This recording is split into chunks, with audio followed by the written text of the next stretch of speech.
Thanks for joining us, Michelle. Yeah, thanks for having me. One of the really fun things about your film is this sort of quirky premise that Jill is going to date her ex-girlfriend, which you play, as Jamie, as the sort of way to reprogram herself. It's such a funny and interesting idea. Where did you find it? Where did it come from? Well, I did a film before this called Butch, Jamie. Just to give you a little bit of background, I basically play a butch lesbian actress that gets cast as a man in a film. It's kind of like a lesbian twist on Tootsie. And Jill and Jamie date in that movie. And not to give away too much, but you know, as you can kind of guess, like it doesn't really work out with them. And I just thought it'd be interesting, like, to pick up with them a few years later. It's supposed to be 4 years later, and their story and their relationship. So that was really kind of what led me to want to explore their dynamic a few years later. Excellently. Yeah. And even though this film is connected or coming out of an earlier film, it stands alone as a really strong and complete story. Did you do that intentionally, or did you want for people to have seen the first Butch Jamie and then see Heterosexual Jill?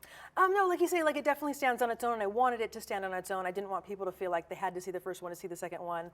But people who did see the first one are excited to see the second one. But actually, most of the people that do see this movie haven't seen the first one, which is great. So it's finding new people, new audience, which is always fun. So wonderful.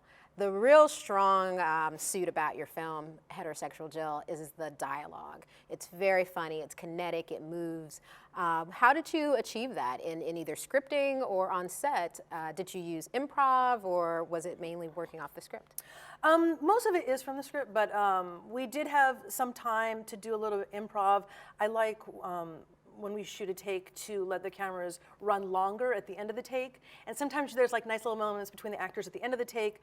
And actually in one case, at the end of the take, we kind of just did a whole, it was actually a long chunk that ended up replacing the scripted scene I did, and I just used that complete improvised chunk for that whole full scene. Excellent. Yeah. Do you find that the actors that you're working with felt intimidated with doing improvisation, or were they really comfortable with it? I think they were comfortable with it. I mainly did it with the Jill character. Okay.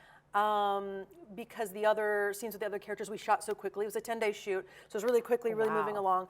But because the Jamie-Jill plotline is really the crux of the story, I had a little more time with that, and I wanted there to be the spontaneity there and the connection there. So a lot of times when we're laughing in the movie, we're really laughing in real life, and I think that comes across like, wow, they really have a connection. They're really kind of falling in love. They can see that and witness that, as opposed to feeling staged or fake. So. Oh no, you do an excellent job with that. Thanks. Even as far as romantic comedies are concerned, the time that you let Jamie and Jill talk to each other is exactly what you're saying. They're allowed to fall in love, and we watch them fall in love, which is really cool. well done. You are sort of really natural with comedy. Is that something you've been doing since you were a child, or is it something maybe new in your life?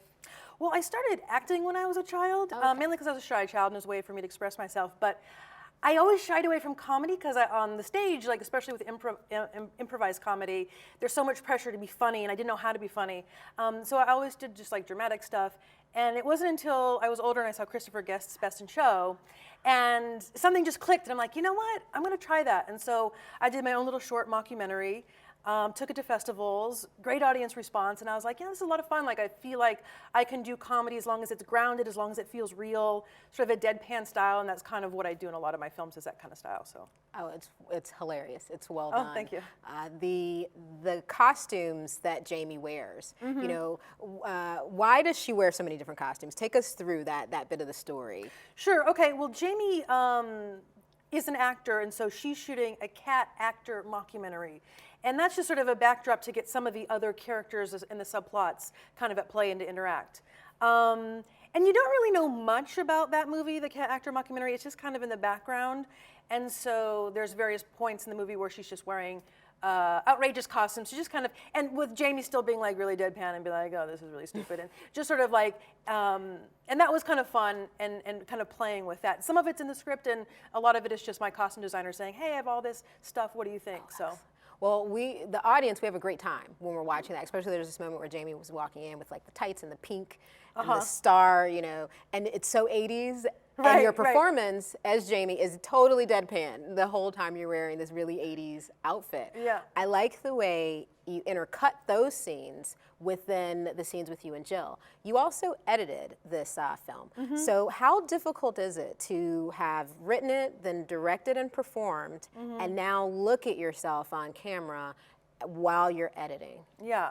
Well, I think for me, whatever hat I'm wearing, like that's what I'm doing. So I always kind of feel like the writer part of me is gone when I direct, and I feel like the actor part of me is gone when I edit. And that's helpful, you know, because then you just sort of bring a different perspective because each hat has its own perspective.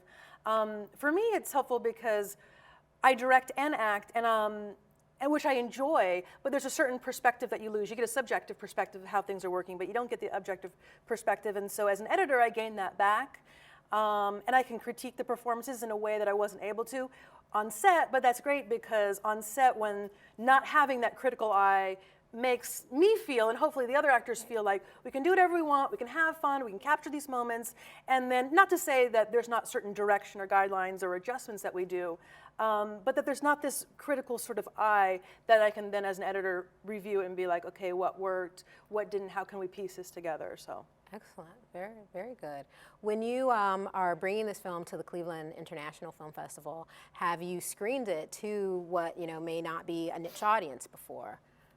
Yeah, actually, most of the festivals I've taken it to have been on the LGBT circuit. We're up to about 40 cities so far worldwide. Oh, excellent. So, yeah, thank you. It's been doing really well.